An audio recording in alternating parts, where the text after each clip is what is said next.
TCU needs to restore order with a win over their biggest rival, the Baylor Bears, again this season.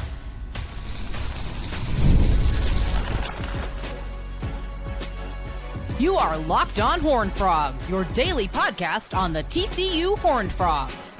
Part of the Locked On Podcast Network, your team every day. Locked On Horned Frogs, your team every day. I'm your host, Steven Simcox. I've been covering TCU athletics for the past 12 years. We're brought to you today by Gametime. If you need tickets to your next sporting event, comedy show, theater production, whatever it is, check out Gametime today. I'll tell you more about them later on in the program. We got dates for fall camp. That's been announced, so we'll talk about that later on in the show. TCU basketball. Jamie Dixon lands a big man, another center for next season. That's good news because they desperately needed some more size down low. But we start today with the continuation of our series, the top 5 games of the TCU football season, the top 5 most important games. Number 2 is the rivalry, the Bluebonnet battle, the game against the Baylor Bears. And this is a series, a rivalry that over the past decade or so, TCU has really dominated, but they're coming off a season where they fell to Baylor on the road, 37-34 at the buzzer. Bears hit a field goal to win it. It was a ball game where TCU could not stop the run. Both defenses really struggled, but it was the one game in the back half of the season where the TCU defense really had no answers for what the opposing team was doing offensively. Just to go over it, if you've missed the shows earlier this week, North Carolina's number 5. Number 4 was SMU. Number 3 was Arizona State, the defending Big 12 champions. But the reason I am putting this Baylor game ahead of that, one, just the basic implications of the rivalry. But also, I think Baylor's a good team. I feel like we are finally entering a place for the first time really since that 2015 season, that 2014 to 2015. It was only a 2-year period, but it really felt much longer than that. But that 2-year period where Baylor and TCU were the class of the Big 12. And it really looked like we were moving towards a world where the Red River Showdown, Shootout, Texas and Oklahoma in the Cotton Bowl at the State Fair every year suddenly wouldn't be the biggest game in Big 12 football. And of course, it's not now because of their move to the SEC, but it wasn't going to be the biggest game even with them in the conference because of what those two schools were doing. But since then, these two programs keep missing each other. One will be up, one will be down. But even with that being said, TCU found ways to pull off upsets. That Baylor team that won a Big 12 championship, Chandler Morris and TCU took them down after Gary Patterson was fired earlier that week. A few years before that, TCU rolls into Waco with their third-string quarterback starting the game. Michael Collins gets hurt. Grayson Muhlstein, their fourth-string quarterback, has to roll in there. And essentially, Jalen Rager and the TCU defense get out of McLean Stadium with a victory. There are multiple examples of that. Now, last season, both teams were headed in the right direction after rough starts to the year. And TCU went down there, and Hakeem Ajibalaiba gets hurt early in that ball game. Marcus Deal wasn't available. And suddenly the TCU defensive line is just put on skates all night long. There is a ton of hype right now when we talk about Baylor around Sawyer Robertson, their quarterback. And he really is a cool story. DeQuan Finn was supposed to be the dude. He comes in from Toledo, MAC player of the year before. He was supposed to be the guy. He gets hurt early in the year. Sawyer Robertson steps in and just never gives that job back up. And while Sawyer Robertson was really good, the guy that scares me the most for this Baylor team is Bryson Washington. Their running back from Franklin, Texas, that they also discovered in the middle of the year. Listen to these numbers from that game.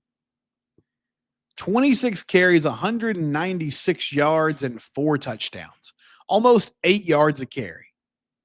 Now, Sawyer Robertson didn't have a bad game, 19 of 34 for 242, but it was Bryson Washington and that Baylor offensive line that did the majority of the damage on that night. But one thing that I'm confused about, I understand why there's some positive momentum around Sawyer Robertson and what he could do this upcoming season. But there's a lot of these lists that have come out, like top 10 returning quarterbacks, top 20 returning quarterbacks, and consistently Sawyer Robertson is featured on those lists. Have these people seen Josh Hoover play? Like, I'm not trying to take away from the Baylor quarterback, but I guess I am, in the sense that Josh Hoover put up insane numbers last year in that Baylor ball game. He was 25 of 34, 333 yards, 2 touchdowns, no picks. Once he stopped turning the ball over in the second half of the season, he was one of the best quarterbacks in the country. But it just reminds me that I feel like most of these national writers and talking heads that talk about college football, they don't really dig into these programs. They just sort of copy what other people say. And so somebody said, hey, did you guys see what Sawyer Robertson did in the back half of the season? He was really good. And then suddenly it became everybody's truth, everybody's common response when we talk about really good returning quarterbacks. Now, in fairness, Josh Hoover has been featured on a couple of those lists, but not as prominently. And I don't totally understand why. But I talked yesterday about that Arizona State game.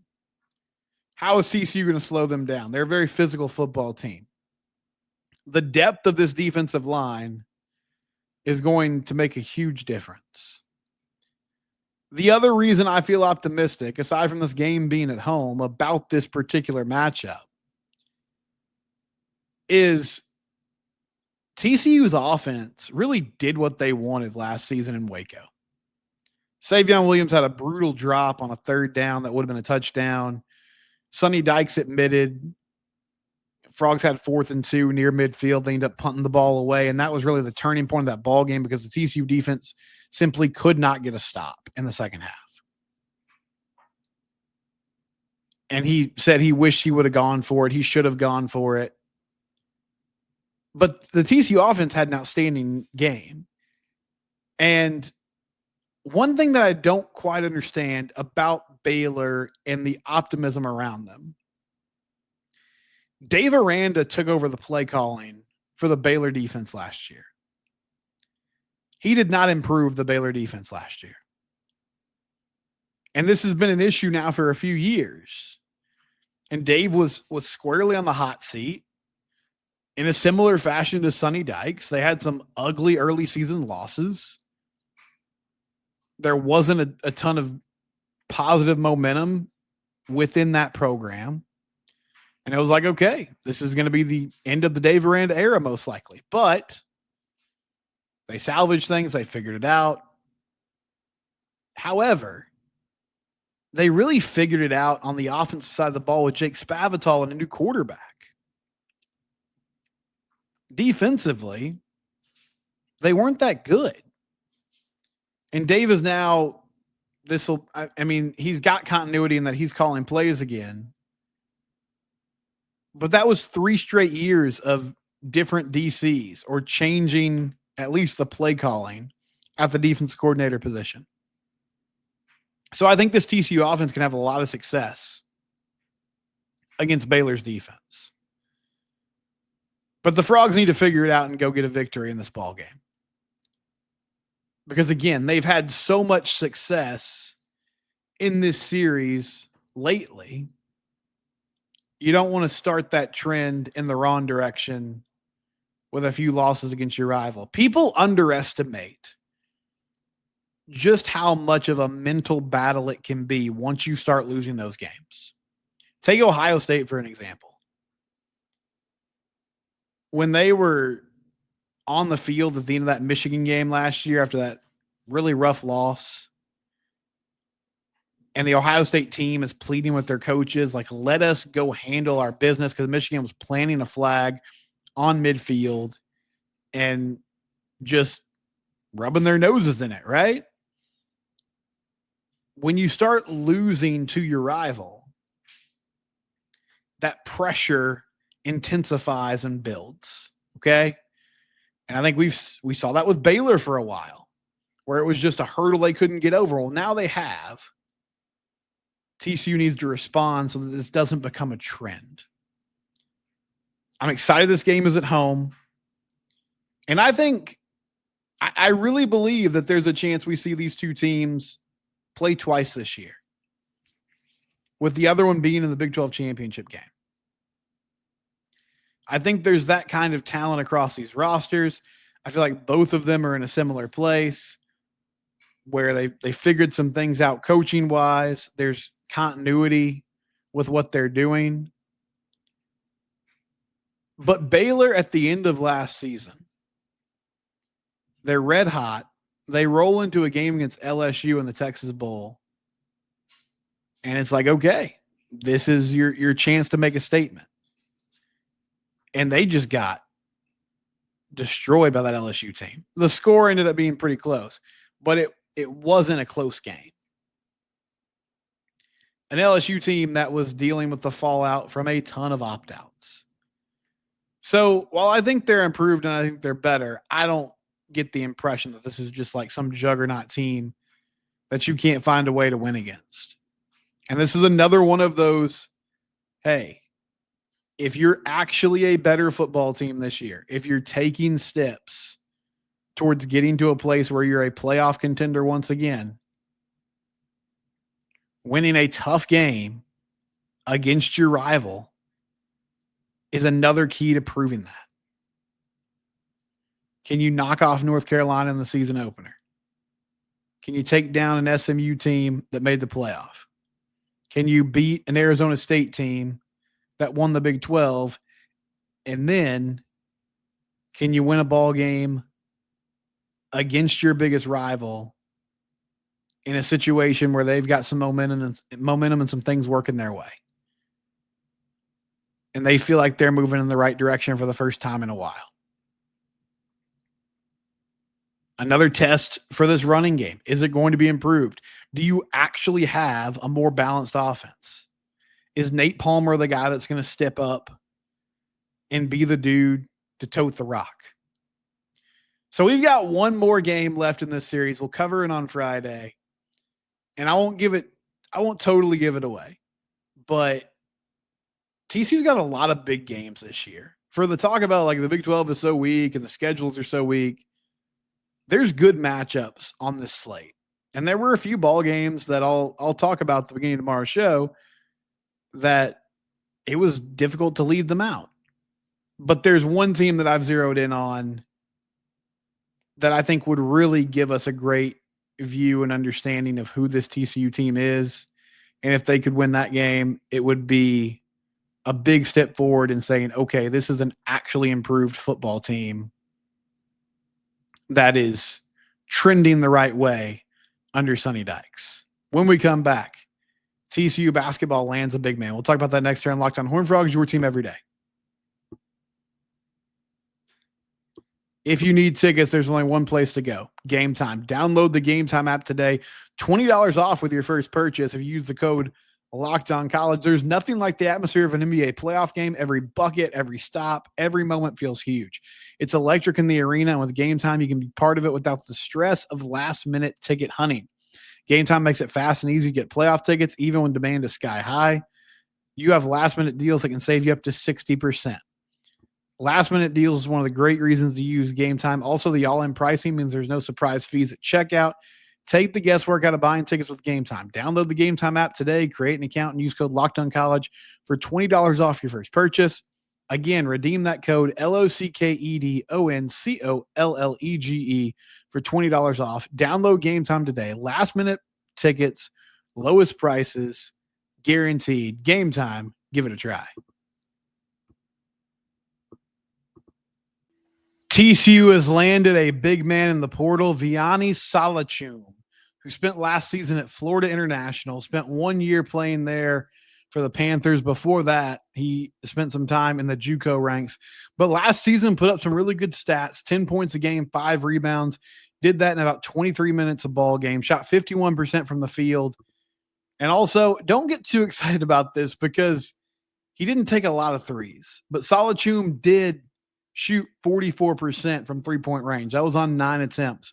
But when you watch him play, the thing that stands out the most to me is this is an offensively skilled player. He knows how to score around the rim. He's got a hook shot. He hit a few like fadeaway, kind of one-legged contested jump shots. When he shoots the three, it looks pretty smooth. I mean, he's got a little hitch in his shot, but he looks comfortable doing it. He at least appears to be the type of guy that you can't just leave totally wide open from beyond the arc.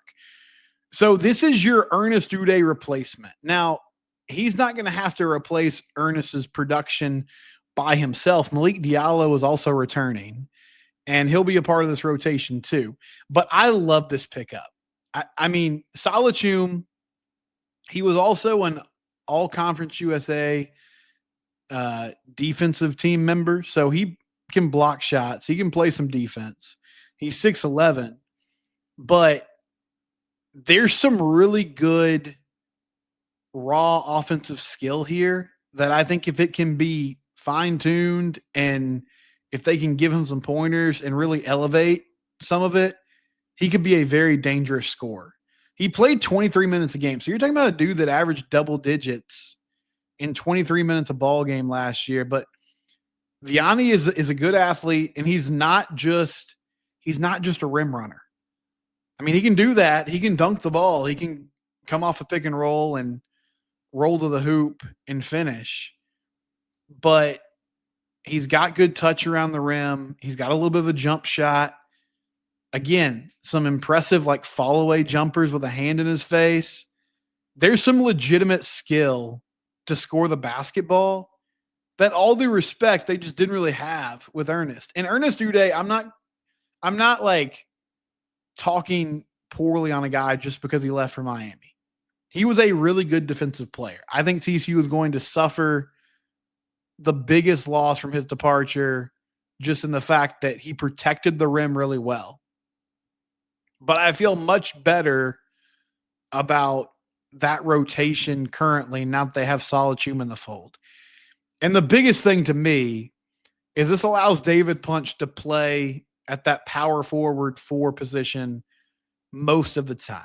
Now, if you want to go small and put Punch at center, you could do that occasionally, but you're not going to be forced to do it for extended minutes, which should help you on the boards, because their roster, the way it was currently constructed before adding Vianney, I mean, they were going to have a huge disadvantage to rebound each and every night. I'm starting to talk myself into this roster somewhat. Now, hear me. I am not if you're expecting like Big 12 championship aspirations, that's not what I'm saying. But I like the individual pieces they've added. I'm glad they went and got a true point guard in Brock Harding. And you've got some young guys like Ashton Simmons and Bug Edwards who maybe can step up and get quality minutes at the point guard position. But you're not necessarily counting on them to do that. You have someone in the fold with Harding coming over from Iowa who knows how to play that position and play it well. Jaden Pierre is a true scorer, and he's going to be your main guy at the shooting guard spot. Tanner Toolson, it had a really good season last year at Utah Tech and can shoot. They've got guys that can shoot. LT, the transfer from Oregon State, 6'7", can shoot the rock, can shoot from beyond the arc.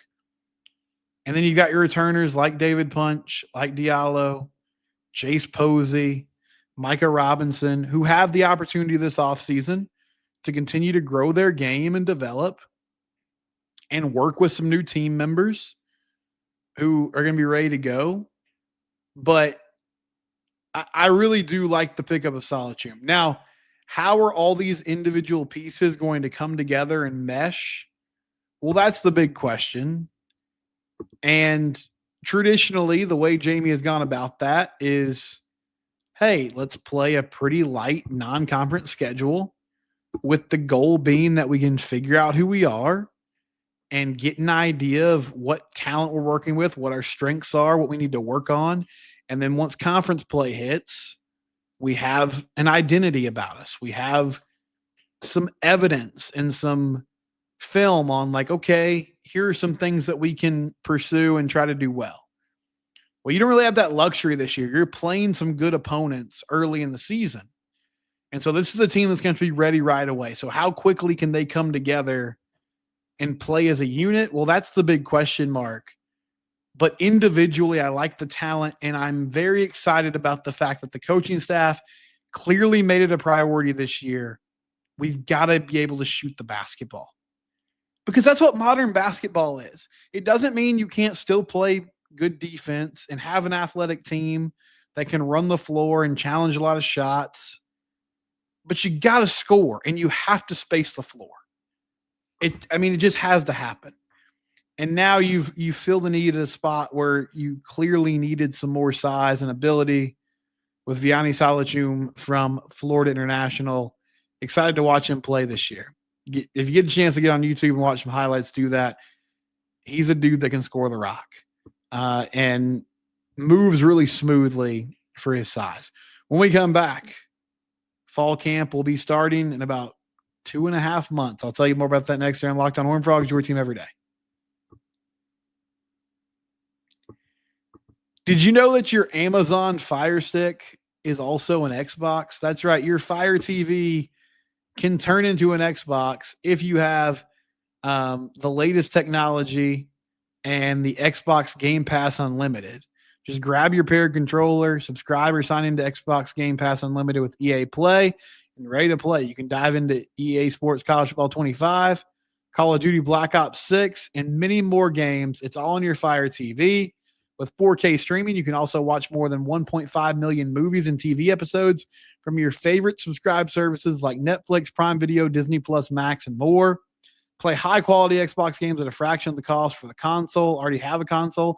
A Fire TV Stick 4K is more affordable and easier to travel with, allowing you to take your games wherever you go. Head to Amazon.com/Fire TV Locked On to get started. Xbox Game Pass Unlimited subscription and compatible controller required. Available on select devices, including Fire TV Stick 4K 2nd Gen, Fire TV Stick 4K Max 1st and 2nd Gen, and Fire TV Cube 3rd Gen. Your Fire TV can also be an Xbox. Learn more at Amazon.com/Fire TV Locked On.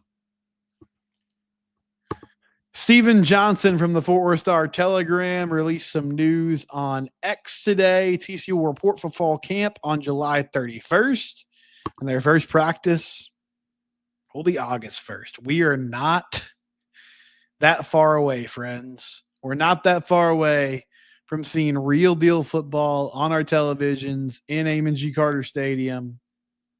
About 2.5 months, we'll see this team hit the field again. And a lot of continuity on this roster, but still a lot of questions. What is this defense going to look like? How do they improve the running game? We've talked about it all off season long, but there's things here that have to be answered. But at the same time, a really good foundation set by what they did in the back half of last season. I'll tell you tomorrow what that most important game is going to be in TCU's schedule. On Wednesday, I talked about upsetting Big 12 champion Arizona State. Texas Pride said Scadaboo is no longer at Arizona State, and that's great news. Yeah, it's great news for all the opposing teams in the Big 12. That dude was really good. And it's tough to quantify not only what he did as a running back, but also just his ability with his toughness and all the intangibles that he brought to the table. He was just a football player, man. That's the best way to describe him. Another user says, I'm a Tech fan. I believe Arizona State will have more difficulty when everyone in the conference is going after them. They'll have a tough start to conference play. Yeah, I could see that. It's always difficult when you have that target on your back. Like, people talk about it, but it's a real thing. And I think TCU saw it after they made that run to the national championship game. The next season, people suddenly weren't sleeping on TCU. They weren't caught off guard by what they were doing. They weren't surprised that they were good. And that was a big key to, a season that ended in disappointment for the Frogs. We'll be back tomorrow, as we always are. It's Locked On Horned Frogs, your team every day. We're free and available wherever you get your podcasts. Subscribe to the YouTube channel.